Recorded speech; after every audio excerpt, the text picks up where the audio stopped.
increase means? Well, whenever we work with increased, so a number increased by a certain percentage, our first step, probably to make it the easiest, is to go ahead and work off of increasing our percentage. So we always start out with 100%, and if it increases 70%, we would add 100% to that. Understanding this concept is actually going to help us with this next section, because we're going to be working with discounts and markups.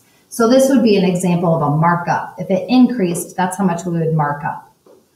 Okay, markups are going to take place in the business industry. Maybe when somebody buys something, a store buys something, and then they sell it to customers, they do a markup. So they increase what they sell it for.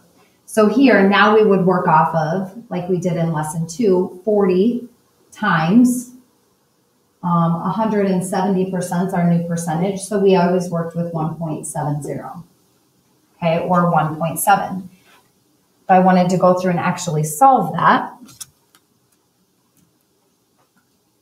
40 times 1.7 would give me 68. Now, that's not the only method. You could also go through and actually find 70% of 40 and then add that to the original. I think working off of the percentages is going to help you with today's lesson. So that's why I introduced it to you that way back in section 2. So here, 50 decreased by 35%. So in section 2, we worked with decreased. We subtracted from 100%, because we always start out with that original number which is 100%. So if we subtract, here we added so decreased would be to subtract.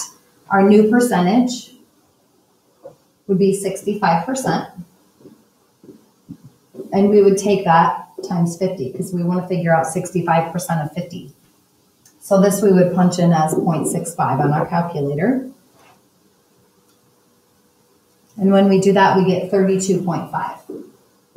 Okay, once again, that is not the only method that we could have used to solve that. We could have also figured out 35% of 50 and then subtracted that answer from 50.